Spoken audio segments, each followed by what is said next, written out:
Саламатсыздар ма, оқушылар? Бүгінгі сабақтың тақырыбы жасушалық құрылымдар. Бүгін біз өсімдіктер мен жануарлар жасушаларының негізгі бөліктерінің құрылымы мен қызметін зерттейміз. Жасушалар тірі ағзалардың құрылымдық және функционалдық бірліктері. Олардың ерекшеліктерін түсіну арқылы біз тіршіліктің күрделі механизмдерін ашамыз. Оқу мақсаты: өсімдік және жануар жасушаларының негізгі бөліктерінің құрылымы мен қызметін түсіндіру. Сабақтың мақсаты: жасушалық құрылымдарды сипаттай алады, жасуша органоидтарын оқып танысады.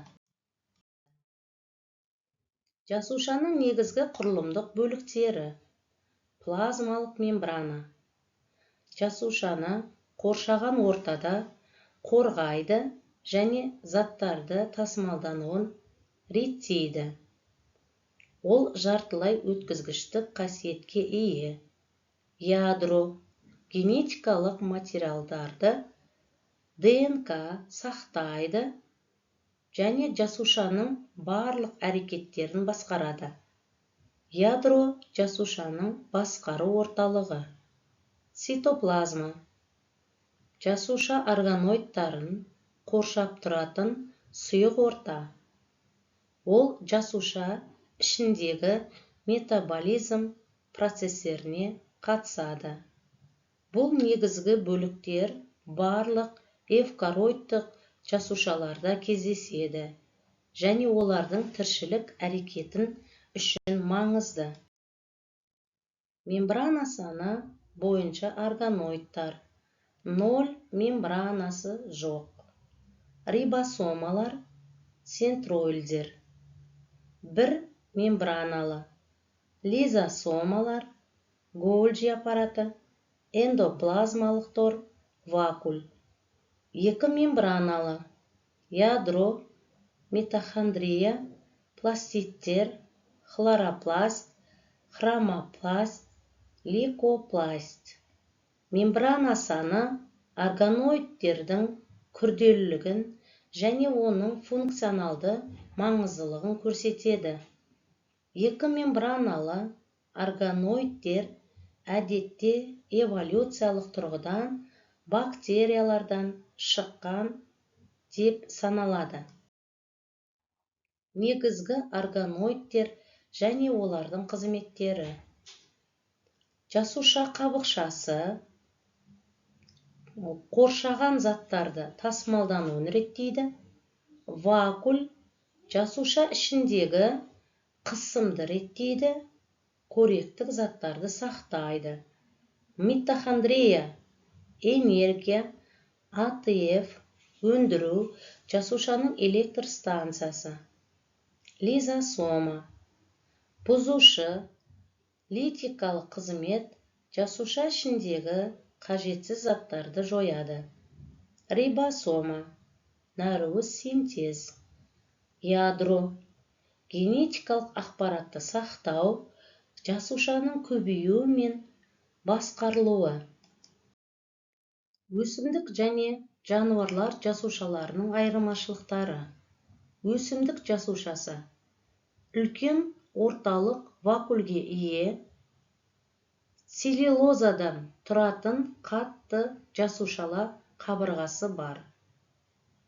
Хлоропласттар болады фотосинтез үшін.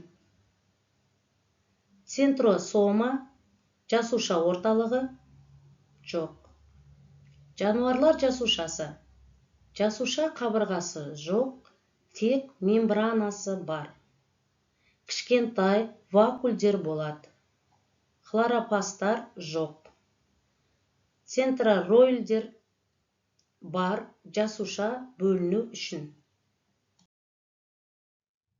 Голджи аппараттары мен эндоплазмалық тор. Эндоплазмалық тор жасуша ішіндегі тасымалдану жүйесі. Тегіс эндоплазмалық тор липидтер синтезінде қатысады, ал түйіршіктегі эндоплазмалық тор наркозды өңдейді.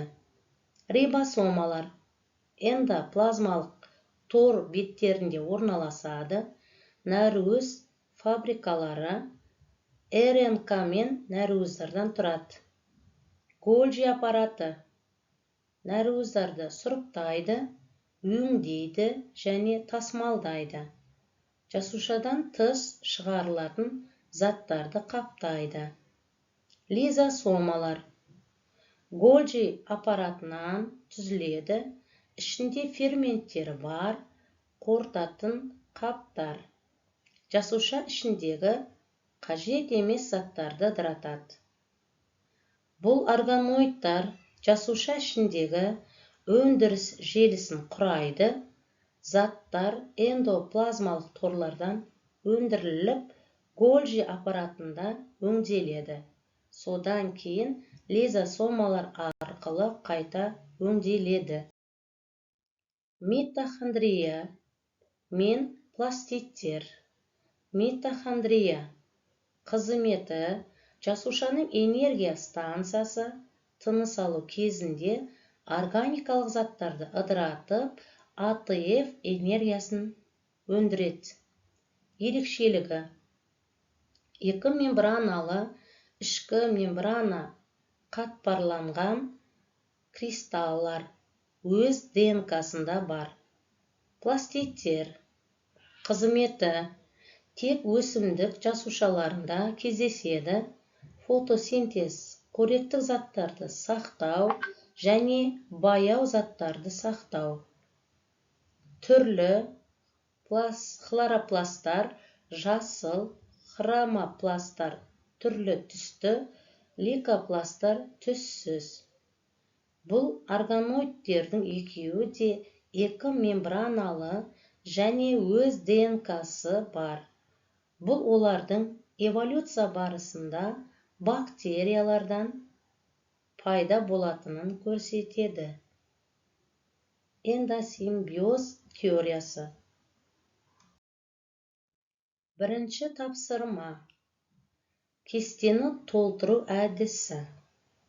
Мембрана саны мен органоидтер типтері арасындағы байланысты анықтаңдар. Кестені дәптерге сызып орындаңдар. Бірінші мембранасы жоқ, екінші мембраналы, бір мембраналы, екі мембраналы, яғни дәптерге сызып тапсырманы орындаймыз. Екінші тапсырма. Жұптық жұмыс сәйкестендіру әдісі бойынша. Жасуша органоидтары мен олардың арасындағы қызметін анықтаңдар. Үшінші тапсырма.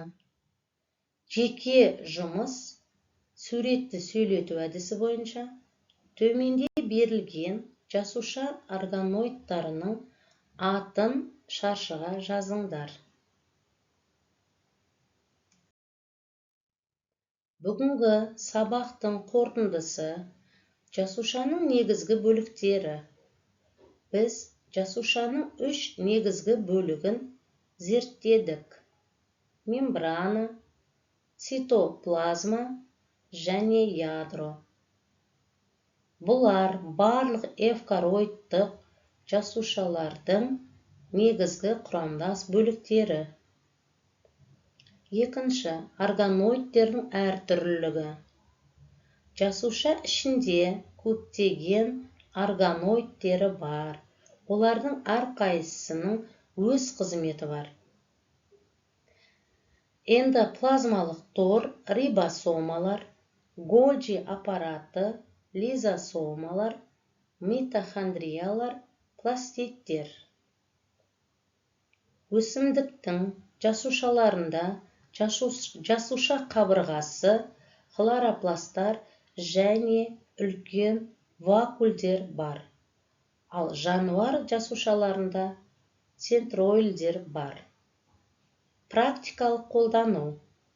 Жасушалық құрылымды түсіну көптеген биологиялық процестерді түсінуге көмектеседі. және медицина мен биотехнология саласында маңызды роль атқарады.